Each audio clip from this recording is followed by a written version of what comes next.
Ya está en nuestro escenario, está en nuestro auditorium, el doctor, el doctor Enrique Cornejo Ramírez, quien es el tercer expositor en esta noche. El tema que va a tratar el doctor es acerca de las posibilidades de darle sostenibilidad al sector industrial en el Perú. Es un importante desafío para cualquier empresario, cualquier profesional y por consiguiente para los estudiantes de administración también. ¿Qué podemos hacer con la industria en nuestro país, que todavía está en un estado incipiente, pero habría que darle de repente todo tipo de esfuerzo y apoyo para hacer posible una actividad industrial más desarrollada y fuerte en nuestro país? De eso se trata el tema que va a disertar a continuación el doctor Enrique Cornejo, quien tiene una trayectoria bastante amplia en el campo académico. Él ha sido prácticamente el fundador de la Facultad de Economía en la Universidad de Lima, con otros pioneros en ese aspecto. Ha sido su decano de la Facultad de la Universidad de Lima en la Facultad de Economía, y también queremos manifestarles que él es autor de más de 30 libros en estos momentos sobre economía relacionada a actividades peruanas, y también para despejar muchas dudas y soluciones a problemas de la economía de nuestro país. También ha sido 2 veces ministro de Estado en la cartera de Construcción y en la cartera de Vivienda, así como también en la cartera de Transportes y Comunicaciones. Queríamos darle al doctor Enrique Cornejo una calurosa recepción y también agradecerle por su participación en esta oportunidad como expositor. Él, como repito, le tiene un gran cariño a nuestra institución porque él ha sido también rector de la Universidad Simón Bolívar, que pertenece al grupo CPA, y desde su perspectiva siempre ha logrado gratificar con su participación en las conferencias que ha organizado la carrera de Administración de Empresas particularmente, dada su experiencia en el sector de economía, finanzas y también empresarial. Vamos pues a lograr invitar al doctor para que desarrolle la exposición que está prevista en esta noche. Adelante. Entonces, como se ha dicho, vamos a trabajar el tema emprendimiento, jóvenes emprendedores, clústeres y desarrollo sostenible. Ahí tienen mi dirección electrónica y ahí tienen mi página web para que puedan también conectarse cuando deseen. Si tienen alguna pregunta adicional, si tienen algún comentario, con mucho gusto por la vía electrónica podemos estar conectados. ¿Cuál es el perfil del emprendedor peruano? La gran mayoría son provincianos de primera o segunda generación. Primera generación son los provincianos nacidos en el interior del país, y provincianos de segunda generación son hijos de provincianos, a su vez, que han nacido ya en otra ciudad, por ejemplo en la capital, en Lima. Son emprendedores muy trabajadores, no tienen horarios, no tienen días feriados. Cuando hay que trabajar, trabajan y lo hacen muy bien, con mucho entusiasmo. Son muy creativos, la creatividad está en el gen del peruano y esa creatividad hay que encauzarla para que pueda ser aprovechada de una manera más eficiente y competitiva. Son resilientes, es decir, tienen la capacidad de afrontar situaciones críticas, salir de ellas. Son muy solidarios, trabajan generalmente en grupos, son culturalmente diversos, es decir, tienen una característica social y cultural producto de la diversidad que es inherente a nuestra historia y nuestro país. Son tradicionalmente orales, porque muchos de ellos provienen de lenguajes orales como el aymara o el quechua, que a diferencia de las lenguas escribanas, tienen una gran conectividad con el medio donde están viviendo y además con las tecnologías de información y comunicación modernas de este tiempo. Y además son personas arraigadas en el país, es decir, no están pensando como proyecto de vida en cierto momento salir del Perú. Quieren a su país y están contentos de estar acá. ¿Qué les falta? Hemos visto que tienen un montón de particularidades positivas, ¿no? Trabajadores, creativos, resilientes, solidarios, diversos, arraigados. ¿Qué les falta?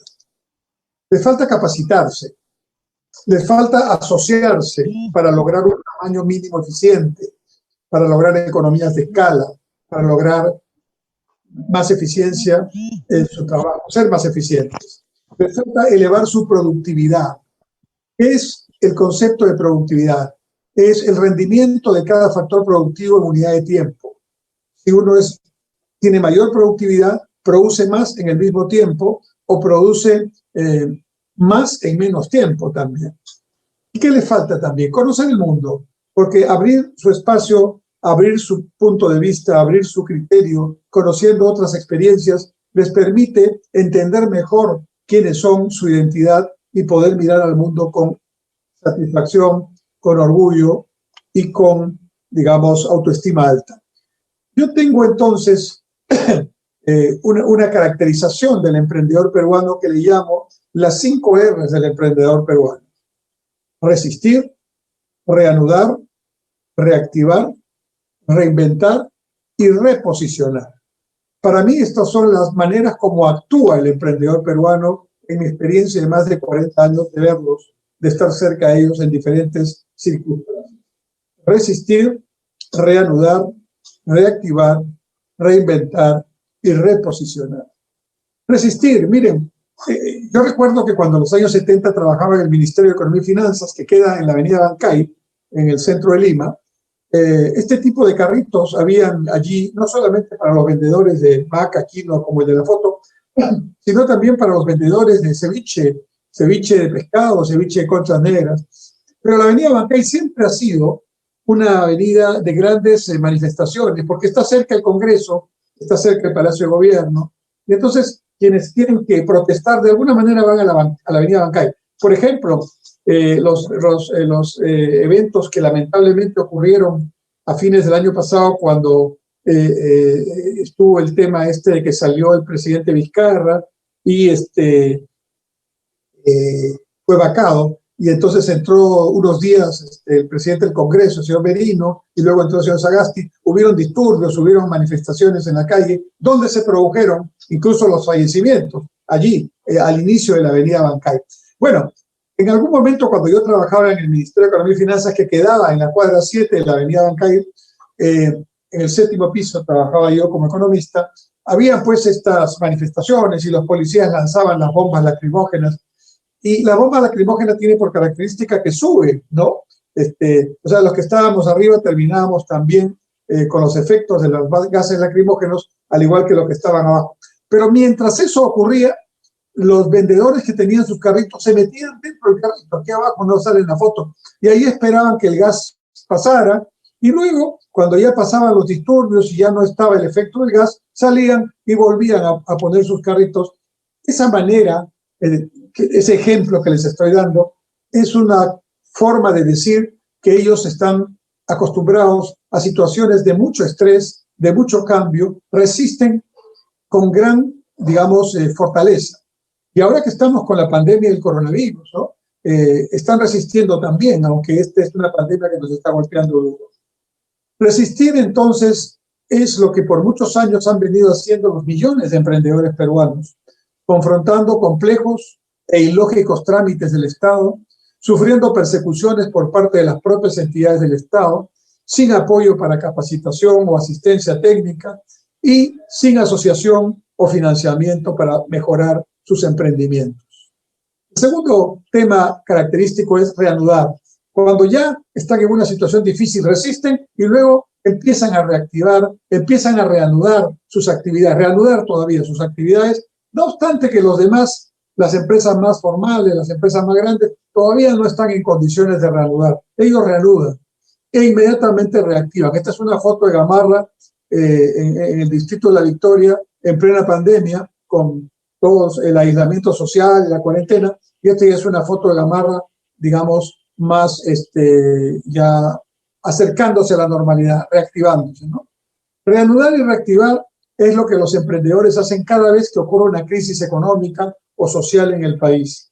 Gracias a los emprendedores, el Perú no ha caído en conflictos sociales mayores desde hace ya un tiempo, porque los emprendedores han generado como una especie de colchón de amortiguamiento de los efectos que la crisis va generando.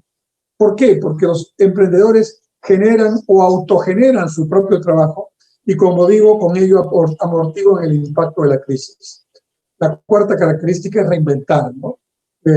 Si tenemos un ejemplo exitoso ya a nivel mundial de ese reinventarse, porque cocina buena en el Perú siempre ha habido, porque buena sazón y buen paladar en el Perú siempre ha habido, pero Gastón y otros cocineros nos han demostrado que eso se puede poner en valor y se puede mostrar al mundo compitiendo con las mejores cocinas del mundo, incluida la francesa, que ha sido por muchos años considerada la mejor cocina del mundo. Y hoy puedo decir con orgullo que la cocina peruana compite de tú a tú con la cocina francesa, y yo diría que en muchos aspectos la cocina peruana es hoy la primera del mundo.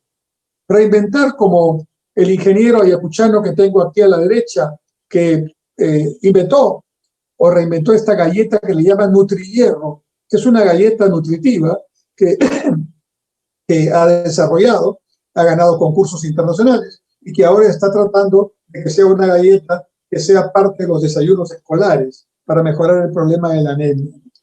Reinventar es lo que mejor saben hacer nuestros emprendedores, por su gran capacidad para adecuarse a los cambios, su gran flexibilidad y su creatividad. Los emprendedores están atentos a las nuevas oportunidades que brinda el mercado y constantemente se están reinventando. Y finalmente, reposicionarse, ¿no? Ya aceptar el cambio y no quejarse del cambio, sino estar permanentemente, una vez que se han reinventado, reposicionándose en el mercado. Este es un restaurante Astrid y Gastón, es una franquicia de Gastón Acurio, en Madrid, España. Esta es la foto de la entrada.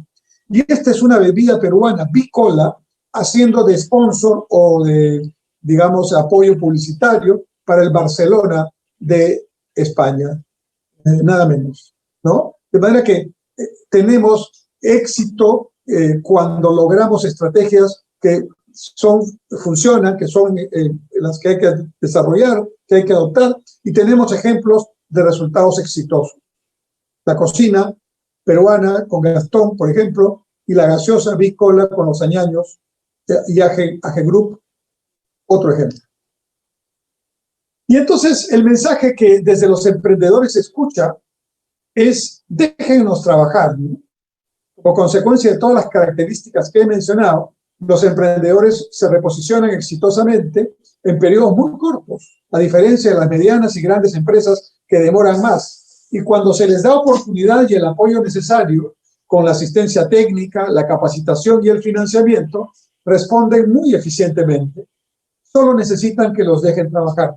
Y esta vista que tienen a la derecha es la carátula de un libro que publiqué con otros colegas, el doctor Biondi y el doctor Zapata, que tiene este título: Déjennos trabajar, que es la frase emblemática de Antonio Velázquez. Ahí está, cuando él estaba llegando de Puno y trabajando de madrugada con una máquina de coser para generarse su propio capital. Hoy día Antonio Velázquez es uno de los principales inversionistas en Gamarra y es de origen puneño, pero tiene un gran mensaje su historia, y el mensaje se traduce en esa palabra. Si algo quieren los emprendedores, no es que les den subsidios, no es que les den favores o privilegios, simplemente quieren que no los fastidien, que los apoyen si quieren apoyar, pero si no, que los dejen trabajar. Y ese mensaje es muy fuerte y por eso lo puse aquí. La capacidad del emprendimiento de los peruanos es entonces una de las grandes fortalezas que tiene nuestro país, nuestra sociedad, nuestra economía. Y así debemos entenderlo y así debemos valorarlo. La crisis sanitaria que ha impactado en el Perú y en el mundo en los últimos ya 2 años nos golpeó duro. El Producto Bruto Interno peruano cayó 11,5% el año 2020. Se estima que este año 2021 va a crecer en 10,7%. Quiere decir, vamos a crecer 10,7%, pero 10,7% es menos que 11,5%, que es la caída del año pasado. O sea que si nosotros caímos 11,5% en el nivel que estábamos en diciembre del 2019, 11,5% menos. Pero si en el 2019, perdón, en el 2020 se pensaba crecer en, digamos, 4%, entonces a la caída del 11.5 hay que sumarle 4%, o sea, 14,5. Necesitamos recuperar 15 puntos, los 11,5 que perdimos por la crisis sanitaria del coronavirus y los 4 que íbamos a crecer en circunstancias normales. 15 puntos. Y solo estaríamos subiendo este año 10,7 y el próximo 4,5. Quiere decir que entre el 2021 y el 2022, recién a fines del 2022, estaríamos en la situación que estuvimos en diciembre del 2019. Esta es la manera, digamos, numérica, como se ve el gran impacto que hemos tenido por esta pandemia en términos sociales, económicos y obviamente en términos de vida, ¿no? Ha sido una de las peores caídas de producción desde la guerra con Chile, ¿no? Durante la guerra con Chile, la producción cayó en 33%. Durante la Gran Depresión de 1929, la economía norteamericana, la economía peruana cayó en 17%. Durante la hiperinflación de los años 80, la economía peruana cayó en 12%. Y ahora hemos caído 11,5%, más o menos como en los 80. La demanda interna cayó casi en 10%, el consumo de todos nosotros cayó en 9%, la inversión privada tan importante para generar empleo cayó en 12%, las exportaciones cayeron en 20%, las importaciones de bienes cayeron en 16%, la inflación fue de 2%, el crédito al sector privado se elevó en 12% para contrarrestar el no ingreso por ventas y la deuda pública aumentó de 27 a 35% como porcentaje del PBI. Es decir, la economía peruana tuvo un sacudón muy, muy fuerte, como un terremoto económico en el año 2020. ¿Y cómo va la recuperación? La recuperación va lenta, pero los fundamentos macroeconómicos siguen siendo sólidos, un banco central autónomo y competente, un nivel bajo de inflación, un tipo de cambio estable, un manejo fiscal todavía responsable. El todavía lo pongo porque no sé qué va a hacer el próximo gobierno. Y un sistema financiero sólido, con buenas coberturas por malas deudas, de manera que, en principio, tenemos como todavía soportar una crisis tan fuerte como la del coronavirus sin resquebrajar nuestra economía. Pero, claro, si se mantiene la política económica responsable que hemos tenido en los últimos 20 años. El Perú sigue siendo confiable, todavía somos grado de inversión. Grado de inversión es una categoría que quiere decir que los países son creíbles, son respetables, cumplen con sus obligaciones y espero que no perdamos esta categoría a mediano plazo. La crisis ha sido fuerte, pero ha sido una crisis que nos ha obligado a mantenernos en casa, pero no ha dañado la capacidad instalada de las empresas. O sea, no ha sido un terremoto, no ha sido un incendio, no ha sido una inundación, un niño, ha sido un impacto duro pero raro, porque no ha destruido la capacidad instalada, lo cual permite, cuando hayan condiciones, recuperar rápidamente la producción y las ventas perdidas. Los precios internacionales de las materias primas que nosotros exportamos están subiendo, incluido oro, cobre, plata, ¿no? La brecha de infraestructura todavía sigue siendo grande, 104.000 millones de dólares o 360.000 millones de soles, es bastante para puertos, aeropuertos, carreteras, caminos vecinales, digamos, infraestructura de riego para agricultura, infraestructura de salud o de educación. La cartera potencial de los proyectos mineros es bastante importante, asciende a 50.000 millones de dólares en inversiones que no se están ejecutando y que espero que se puedan ejecutar. Y el Perú tiene 22 acuerdos de libre comercio o de asociación estratégica con otros tantos países o grupos regionales, prácticamente con más del 95% del comercio mundial. Ya tenemos acuerdos de libre entrada de nuestros productos y de libre entrada de los productos que vienen de esos países. El problema mayor es que la caída del empleo producto de la recesión, a su vez producto del coronavirus, ha aumentado la pobreza, ha hecho retroceder al Perú en pobreza y ha agravado más la desigualdad. La pobreza es no tener dinero suficiente para vivir o no tener los servicios básicos como en la foto de agua y saneamiento. La desigualdad es la diferencia que existe entre los más ricos y los más pobres. En el Perú tenemos los dos problemas, ¿no? En el año 2020, solo en Lima Metropolitana se perdieron 2.3 billones de empleos formales y en el sector informal otros 2 billones por lo menos. Quiere decir que el año pasado perdimos 5 millones de empleos y recuperar eso es un proceso que nos va a tomar tiempo porque ya dije, la reactivación propiamente también va a ser lenta. Recién podremos decir que hemos superado la crisis a fines del año 22, cuando estemos todos vacunados y cuando la economía ya pueda reactivarse completamente. La pobreza aumentó y la desigualdad retrocedió y la desigualdad se profundizó. Y para esto las empresas han tenido apoyo del gobierno a partir del programa Reactiva Pyme, ¿no? Ha puesto 42.000 millones de soles a través de los bancos, cajas municipales, financieras, etcétera. Sin embargo, a las miles de microempresas pequeñitas, más de 9 millones, no les ha llegado ese apoyo porque la mayoría de ellos no están bancarizados. O sea, no forman parte del sistema financiero todavía, porque de cada 100 soles que tiene la economía peruana, o el valor del PBI o la riqueza, como querramos llamarle, solo 41 soles pasan por el sistema financiero. 59 soles, o sea, casi 60 soles de 100 no pasan por el sistema financiero, y eso es un tema que hay que corregir para poder generar mercados financieros más sólidos y financiamientos específicos para millones de microempresarios emprendedores. Entonces, la recuperación de la inversión privada está lenta y creo que va a seguir lenta a propósito de las discusiones políticas que están habiendo en el marco de la campaña electoral que hemos pasado. A esto hay que agregarle la incertidumbre de quién nos gobernará y que está significando mayores problemas para la inversión y para el manejo económico.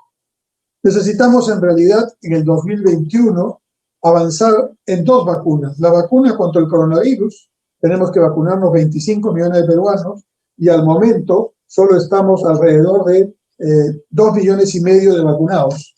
O sea, estamos aproximadamente en el 10% de los que tenemos que vacunarnos, ¿no?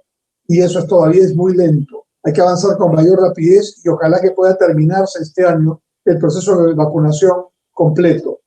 Y pero al mismo tiempo creo que hay que abandonar el populismo, la demagogia y entrar de manera seria a enfocar lo que necesitamos hacer.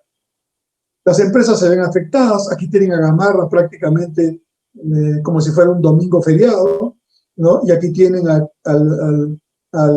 digamos, centro comercial Larcomar prácticamente con unas 50 personas, que no es su modo normal de vida, ¿no? Algunas empresas como los centros comerciales o como los cines y otros espectáculos culturales van a demorar, o el turismo, van a demorar en volver a trabajar, ¿no? Entonces, ¿cuál debe ser la actitud de los emprendedores peruanos? Bueno, lo primero es aprovechar su capacidad para convertir la crisis en una oportunidad. Redimensionarse mientras todavía se pueda trabajar a plenitud. Depende de cada sector, de cada tipo de economía que desarrollen.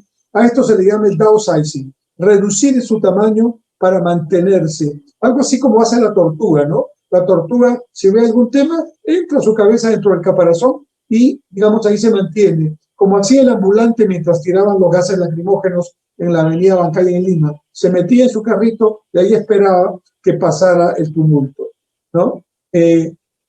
Redimensionarse mientras se pueda y buscar un tamaño mínimo operativo para no cerrar, para no perder lo que has ganado en tu negocio. Esto requiere un mínimo de capital de trabajo y hasta el momento, digamos, ese mínimo de capital de trabajo para algunas empresas ha venido del Fondo Reactiva, pero para los emprendedores en su mayor parte no ha venido, y ese es un tema pendiente. Y luego, cuando ya estás sobreviviendo con ese tamaño mínimo operativo, donde el core de tu negocio es lo que cuidas, el valor principal que te hace diferente de los demás, pero todo lo demás lo puedes parar o lo puedes disminuir, entonces pasas a una evaluación si lo que tienes que hacer es una reorientación parcial de lo que hacías antes o tienes que ya cambiar completamente de giro de negocio, ¿no? Pero si es lo segundo, tienes que planear un cierre ordenado, siempre el cierre tiene que ser ordenado y luego puedes empezar de nuevo, como miles de emprendedores empiezan de nuevo cada cierto tiempo. ¿Cuáles son las oportunidades que se presentan en medio de la crisis? Bueno, por ejemplo, en esta llamada nueva normalidad que ya estamos teniendo y que vamos a empezar a tener con mayor claridad cuando vaya avanzando el proceso de vacunación, entonces van a quedar algunos temas que van a originar oportunidades de negocios que no teníamos antes, nuevos nichos de mercado para los emprendedores. Y para eso hay que mirar cómo está el mercado. Y el mercado está con características muy particulares. La gente sale de casa solo cuando es necesario. Si no tiene que salir de casa, no sale. Es un tema nuevo, ¿no? Porque nosotros somos muy sociales, muy de fiestas, pero un buen grupo de peruanos estamos cuidándonos y estamos haciendo, por lo tanto, un consumo más dentro de casa que fuera de casa. Mantendremos el distanciamiento social por donde vayamos, aun cuando estemos vacunados. Eso también implica otro tipo de oportunidades de negocios, ¿no? Evitaremos en lo posible espacios cerrados y reducidos. Entonces eso implica una creatividad para crear alternativas de negocio al aire libre. Evitaremos aglomeraciones de personas. Eso implica establecer turnos, capacidad de producción incluso 24 horas para darle a los usuarios la facilidad de ir sin aglomeración, ¿no? Evitar en lo posible ir a mercados de gran congestión o transporte público. Entonces, las bodegas empiezan a tener nuevamente importancia, porque los centros comerciales casi los habían dejado sin chamba, sin trabajo. Pero hoy, ir a una bodega y resolver un problema de una compra que necesito para el día es probablemente más fácil, porque puedo ir caminando, está en mi barrio, que irme por transporte público con mi vehículo a un centro comercial donde tengo la posibilidad de contagiarme, ¿no? Evitar en lo posible ir físicamente a una entidad financiera o a un ministerio o municipio, porque todos están aplicando plataformas digitales de trámites, ¿no? Que prácticamente están casi en el camino de que estemos pronto en un estado y en un sistema financiero cero papeles. Mantener la higiene personal, el lavado de manos. Nunca nos hemos lavado las manos tanto como en este tiempo. Tener disponible el gel, el agua, el jabón y artículos de limpieza para el hogar. Es decir, el área de limpieza y de salud ha retomado importancia mucho mayor que la que tenía hace 2 años. Elementos de protección personal, mascarillas, guantes y otros más, entre otros temas que hoy día usamos corrientemente. Y hay que ser creativos. Si nos gusta el deporte, ahí están las mascarillas de Barcelona, del Real Madrid, del Atlético de Madrid, etcétera, ¿no? Como ideas. Y entonces, frente a estas nuevas formas de vida, si voy a ir a la bodega y no voy a usar transporte, entonces, por ejemplo, tener carritos para llevar, rodantes para llevar mi mercadería más fácilmente, ¿no? Tener posibilidades de deliveries, de incluso de mercados, ¿no? Atención a la casa para tratar de darle seguridad al usuario en su compra. Y tener en cuenta que muchos gastos hoy están siendo postergados. Gastos de viaje al extranjero, gasto de turismo, gasto de remodelación de vivienda, gastos de vehículo nuevo, gastos de capacitación profesional, gastos de compra de inmuebles y otros más, ¿no? Y que casi todo hoy día se maneja por los medios de comunicación digitales. Entonces las plataformas digitales, ¿no?, son más importantes que los tradicionales mecanismos de mercadeo físicos, ¿no? Y el consumo a través de redes sociales, WhatsApp, Facebook, Instagram, YouTube, LinkedIn, Twitter y TikTok, hoy día es muy fuerte. Tendremos que manejar el distanciamiento social permanentemente durante unos buenos años. Y esto será una característica de vida. Y como digo, algunos de estos negocios, empresas que producen bienes y servicios de lujo, industrias de cosméticos, industrias de entretenimiento fuera del hogar, industrias de servicios turísticos, industrias de revisión comercial, no van a tener una recuperación rápida porque todavía sus demandas van a estar sujetas a que se vacune a toda la población y el contagio sea probablemente mucho menor.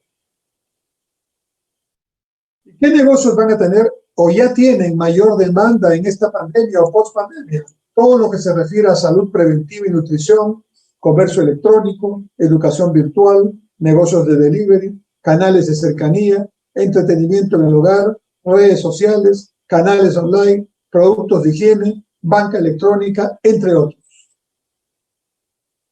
¿Qué son los clústeres? Resulta que los emprendedores, uno de sus problemas es que individualmente son muy pequeñitos.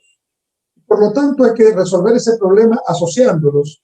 Y los clústeres tienen esa posibilidad. Son grupos de empresas o diríamos de emprendedores interrelacionados que trabajan en un mismo sector industrial y que colaboran estratégicamente para obtener beneficios comunes, ¿no? Por ejemplo, Gamarra es un clúster de confecciones y textiles. Vía El Salvador es un clúster de muebles, ¿no? El Porvenir en Trujillo es un clúster vinculado a la industria del calzado. Y así podemos hablar de diferentes ubicaciones de productos similares o industrias o emprendimientos similares.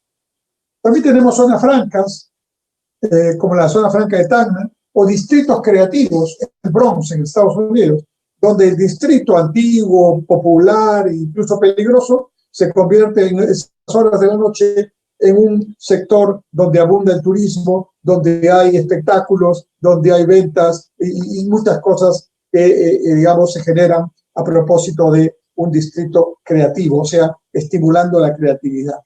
De este mismo tipo tenemos experiencias en Brasil, tenemos experiencias en Buenos Aires, y hay 3 distritos creativos en Buenos Aires y en otros lugares del mundo también.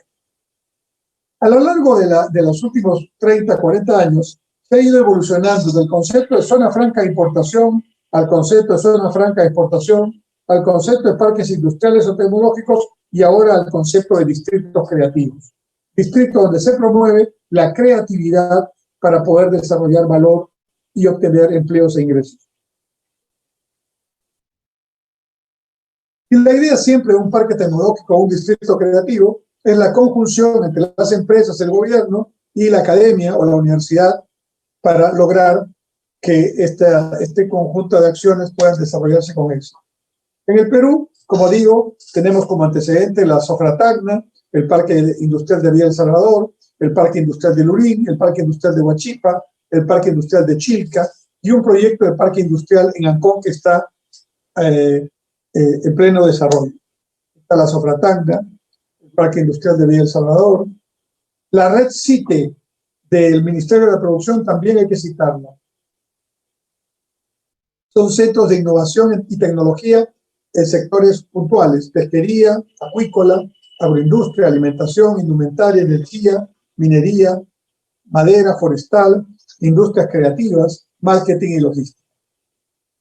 Este es el Parque Industrial de Lurín, este es el Parque Industrial de Huachipa, este es el Parque Industrial de Chilca, este es el proyecto del Parque Industrial de Ancón, que se supone va a generar 120.000 empleos cuando esté terminado. ¿Cuál es la experiencia internacional? Bueno, tenemos el caso de la famosa industria de los semiconductores en Silicon Valley, en California, que se construyó en terrenos de la Universidad de Stanford, ¿no? Y ahí están congregadas todas las industrias de punta, grandes, medianas y pequeñas, de tecnologías de información y comunicación. Luego está Berlin Startups Capital, ¿no? Que es un distrito tecnológico en Berlín, ¿no? Para pequeñas y medianas empresas, que ha creado 40.000 nuevas empresas con 500 startups, ¿no? De tecnologías cada año, ¿no? Un parque científico tecnológico que trabaja en tecnología financiera, inteligencia artificial, big data, el Internet de las cosas, salud y ciencias de la vida. Y en Finlandia, el impulso a la tecnología, de ahí Nokia, Linux, y el Silicon Valley. El anterior era el Silicon Valley en California. Este es el Silicon Valley, ¿no? Que está a lo largo de toda la costa de Israel y donde se han concentrado, miren, la cantidad de negocios de tecnologías de puntas que están allí trabajando, invirtiendo, creando. Se considera que el Silicon Valley es el segundo parque tecnológico a nivel mundial después del Silicon Valley de California. ¿Qué es lo que se concentra? Alta tecnología, ¿no? Y hay empresas de nivel mundial que están allí y otras que están empezando, ¿no? ¿Qué empresas están en Silicon Valley, por ejemplo? Está la Intel, IBM, Cisco, Philips, SAP, Hewlett Packard, AOL, Microsoft, Motorola, ¿no? Etcétera. Y en la India tenemos también una especie de Silicon Valley que se da en Bangalore, que es una zona donde están concentrados todas las industrias de alta tecnología en India. Y en Brasil, en Recife, la capital de Pernambuco, se desarrolla Porto Digital, que es todo un distrito que está dedicado también a promover industrias tecnológicas y creativas, ¿no? Aproximadamente desde el año 2000 tiene más de 130 empresas tecnológicas, emplean a más de 11.000 personas, ¿no? Muchos de las cuales son emprendedores. Y en Colombia tienen Ruta N en Medellín, también vinculada a la promoción de desarrollos creativos de alta tecnología en pequeños emprendimientos y situados en esa ciudad colombiana, ¿no? Promueve ciencia, tecnología e innovación, ¿no? En salud, en energía, en tecnologías de información y de la comunicación. Y el objetivo de avanzar en estos zonas francas o parques tecnológicos o distritos creativos es lograr el desarrollo sostenible, que está expresado de manera resumida en los 17 Objetivos de Desarrollo Sostenible de Naciones Unidas, que hoy día están vigentes, están vigentes en el sentido de que todos los países del mundo están apuntando a los 17 objetivos y cumplir las metas para el año 2030 que se han propuesto todos los países. Fin de la pobreza, hambre cero, salud y bienestar, educación de calidad, igualdad de género, agua limpia y saneamiento, energía accesible y no contaminante, trabajo decente y crecimiento económico, industria, innovación e infraestructura, reducción de las desigualdades, ciudades y comunidades sostenibles, promoción y consumo responsables, acción por el clima, vida submarina, vida de ecosistemas terrestres, paz, justicia e instituciones sólidas y alianza para lograr los objetivos del desarrollo sostenible. Dicho esto, todos los países, Perú incluido, estamos trabajando para avanzar hacia el año 2030 en estos objetivos.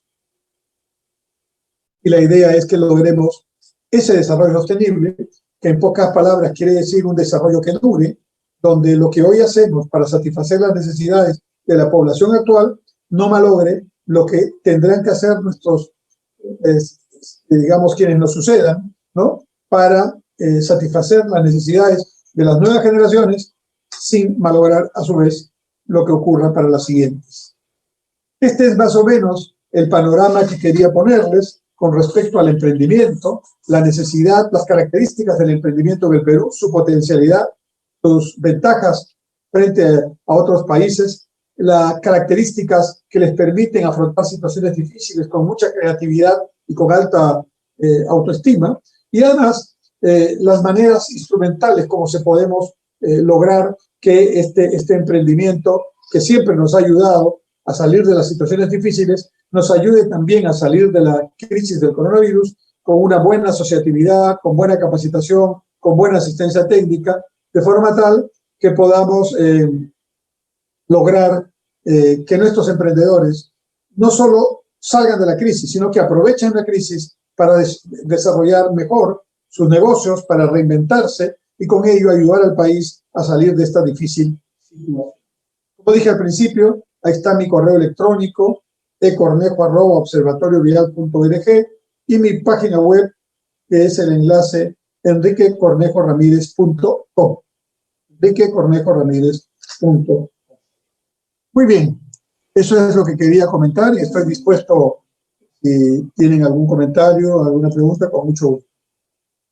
Tenemos recursos, doctor, muy importantes en el país, aparte de los recursos humanos, y gran inquietud de parte de nuestros jóvenes estudiosos que desean también destacar y desarrollarse en estos sectores, sobre todo empezando por una MIPE para después de repente dar un salto hacia la mediana y gran empresa en el país. Nosotros queríamos consultarle, doctor, dentro de nuestras limitaciones, por cierto, si es que el sector metal mecánico en el Perú puede dar un salto también en los próximos 30 años y bien dirigidos, de repente podríamos tener acá empresas que estén fabricando autos, podríamos dedicarlo a la industria pesada, dado que tenemos importantes recursos mineros y metalúrgicos en el país, y podríamos favorecer la balanza comercial dejando progresivamente de importar algunas cosas que lo hemos venido haciendo prácticamente ya por cerca de 200 años. Sí, el sector mecánico tiene una gran potencialidad de avanzar en el valor añadido de la cadena productiva, porque como se ha dicho, tenemos los minerales, tenemos una muy buena mano de obra cuando se capacita y se especializa y además muy creativa, pero no creo para hacer autos. Ya tuvimos esa experiencia en los años 70, fracasó por una sencilla razón. Los negocios no solamente hay que desear tenerlos, sino hay que poder hacerlos en términos de negocio, venderlos con utilidad, no con pérdida. Y todo negocio, para que pueda desarrollarse, para quienes nos están viendo, escuchando, un negocio tiene que lograr poner sus ventas por encima del punto de equilibrio o el break-even, como se llama. El punto de equilibrio es aquel nivel de ventas en el que ni gano ni pierdo, pero para eso no invierto. Tengo que estarlo por encima del break-even. Y lo que ocurrió en los años 70, cuando quisimos tener autos, Toyota, Nissan, Volkswagen, Fiat, camiones Volvo aquí en el Perú, ensamblados, con algo de componente nacional, pero fundamentalmente ensamblados mayoritariamente afuera, lo que ocurrió es que esa industria así llamada, lamentablemente, no podía lograr los tamaños mínimos eficientes para pasar el break-even en ventas. Recuerdo que en los años 70, el tamaño mínimo eficiente para vender autos era 300.000 autos al año. Es decir, la fábrica que produjera autos tenía que mínimamente producir 300.000 autos. Y todo el Perú no consumía ni 100.000 autos en un año. Entonces, ¿qué pasaba? Esa ineficiencia en un tamaño de mercado muy pequeñito hacía que las industrias nacionales tengan unos costos muy elevados y que no podían trasladarle al precio porque, el precio se vuelve prohibitivo. Entonces el gobierno de esa época, los gobiernos de esa época, elevaron los aranceles, los impuestos a la importación e hicieron prohibitivo que entraran los vehículos extranjeros a su precio. Entonces teníamos un auto Toyota o Nissan que valía 22, 25 mil dólares la unidad, pero de un modelo que fuera de Perú costaba 8 mil dólares. Y esa diferencia de 17 mil dólares entre 8 mil y 25 era la ineficiencia por el tamaño de mercado pequeño. Entonces, seguimos teniendo un mercado de tamaño pequeño. El PBI de Perú es un PBI muy pequeñito en relación al mundo, ¿no? Estamos hablando de 220 mil millones de dólares. Y el PBI del mundo estamos hablando de billones de dólares. Entonces, con un tamaño económico tan pequeño, no me refiero al tamaño geográfico, sino al tamaño económico. Entonces, lo que tenemos que buscar con más inteligencia es dónde producir. Pero podemos producir bienes intermedios para la industria automovilística. Por ejemplo, podemos producir, como ya producimos, baterías, podemos producir partes y piezas para frenos, que también producimos, podemos producir otros equipos del armazón de la carrocería de un vehículo, ¿no? Y con el descubrimiento que se ha hecho hace algunos años de los yacimientos de litio en Puno, al igual que en Bolivia, Perú tiene en Puno litio, y el litio se utiliza para muchas cosas, pero fundamentalmente para hacer baterías de litio. Y las baterías de litio son muy importantes porque son las alimentadoras de la energía de los autos eléctricos. Entonces podemos hacer baterías de litio para Perú y para el mundo, teniendo el litio a la mano en Puno. Y podemos avanzar en la cadena logística hacia más productos intermedios. Sinceramente, autos no, pero productos intermedios para la industria automovilística sí. Seguir profundizando en la industria de confecciones, en moda, en diseño, en estación, en marca. Seguir profundizando en la línea gastronómica, en restaurantes con marca, con franquicia, generando mayor valor agregado. Seguir profundizando en la industria de los agronegocios, hacia agronegocios de mayor diversificación, o, digamos, no frescos, sino también enlatados, en conserva, con algunas pastas o adiciones, en fin, con mayor valor agregado. Podemos también trabajar en la pesquería para parte de la línea de pescado, usarla para concentrado proteico, ¿no? Podemos avanzar también en la línea de maderas y productos aserrados de madera para la industria de muebles, ¿no? Podemos avanzar también en el propio turismo para abrir nuevos destinos turísticos en el Perú, por ejemplo en Lambayeque, donde tenemos allí, sin usar productivamente, unos restos de la pirámide de Tucumán, que probablemente es la pirámide más grande del mundo de adobe, ¿no? Y muy antigua, y podríamos ponerla en valor y originar allí un destino tan o más importante que Machu Picchu, por poner un ejemplo, ¿no? Entonces tenemos un gran potencial. No podemos hacer todo, pero donde sí podemos hacer, creo que podemos avanzar con estrategia competitiva. Y entonces, claro, ¿de dónde se parte? Se parte de donde se puede. Y el tamaño pequeño es donde se puede. Entonces, la mayoría de los más de 9 millones de emprendedores que tiene el Perú activamente, ¿no? La mayoría de ellos, pues están en tamaños, ni siquiera de pequeña empresa, de MIPE, de micronegocio. O sea, son negocios individuales, ¿no? Entonces, lo que tenemos que hacer es que ellos tengan capacitación, que tengan asistencia técnica, que tengan algún capital de trabajo pequeñito a través de las pymes, de las cajas municipales, de las cajas rurales, que son las instituciones financieras ad hoc para ellos, y conforme van aumentando su volumen de ventas, van aprendiendo más, conociendo el mercado, diversificando su producto o servicio, van teniendo mayor tamaño y al mismo tiempo podemos ayudar a que se formen asociaciones de productores, consorcios de exportadores, clústeres como los que mencioné, y entonces vamos generando una sinergia, vamos generando, digamos, una fuerza vital que está allí junta, desarrollando y generándose economías de escala positivas entre ellos, ¿no? Pero juntos tener una escala mayor y con esa escala mayor dar el salto para ya ser medianas empresas y, ¿por qué no, más adelante, grandes empresas y, ¿por qué no, transnacionales? Nosotros tenemos algunas pocas transnacionales. A propósito que en la última campaña electoral se habló mucho de las transnacionales, ¿no? Bueno, nosotros tenemos el grupo AGPER, el grupo Añaños, es una transnacional. La bebida peruana Bicola se vende en 4 continentes, ¿no? Y tenemos algunas otras también que hacen en 1 o 2 continentes sus transacciones. Pero Añaños es el que tiene, digamos, la mayor diversificación. El tamaño natural de un negocio es empezar pequeño, pero ese no es el objetivo permanente. Serás pequeño ahora, pero más adelante no lo vas a hacer. ¿Recuerdan la fotografía del señor Antonio Velázquez ahí con su máquina de coser? Él empezó de ambulante, antes de la máquina de coser, empezó vendiendo de ambulante en La Victoria, cuando recién llegó de Puno. Luego alquilaba esas máquinas de coser para poder hacer trabajos en la madrugada, porque en la madrugada no usaban la máquina de coser, en el día tenía un uso para quien era su dueño. Y luego, con la plata que ya ganó, trabajando con sacrificio, se compró sus máquinas de coser de segundo uso primero y después nuevecitas. Y cuando creció en ese negocio, empezó, junto con otros puneños y otros provincianos que estaban en Gamarra, empezó a generar ya algunas partes. Y él tiene una fábrica de etiquetas, porque dijo, ¿por qué voy a importarle etiquetas si la puedo hacer? Entonces tuvo su fábrica de etiquetas. Pero pues dijo, bueno, ¿y por qué voy a alquilar un espacio si yo puedo hacer la galería? Entonces se juntó con varios paisanos y construyó su primera galería de 16 pisos. Y él tiene hoy día varias galerías en Gamarra, es un empresario muy reconocido, además muy visionario, empezó de ambulante, ni siquiera en una pequeña empresa. Entonces el camino ya está trazado. Lo que tienes que tener es claridad de tu objetivo, perseverancia en el empeño y cada vez que haya problemas, reacciones rápidas para salir del problema y convertirlo en una oportunidad.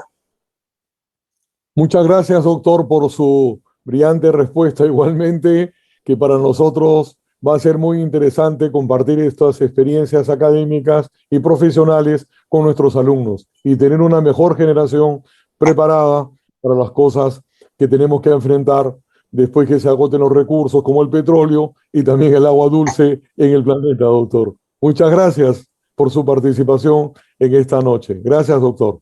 Muchas gracias a ustedes, un saludo a todos quienes nos han escuchado y perseverar en el estudio Los tiempos de pandemia son tiempos de oportunidad. Son tiempos para buscar oportunidades, nuevas alternativas, estudiar más, aprender otro idioma, aprender quizás el arte o el deporte, o practicar el deporte que no estabas haciendo, leer, pero sobre todo buscar oportunidades y nichos de mercado. Está allí donde tú no crees que está. Abre los ojos, abre los sentidos, busca y encuentra. Y luego que encuentres, persevera hasta lograr tu objetivo. Gracias. Gracias a usted, doctor, más bien en esta oportunidad. Que sigan los éxitos en lo profesional y también en el terreno político. Queremos verlo también más seguido, doctor. Muchas gracias. Buenas noches. Hasta luego. Gracias. Buenas noches.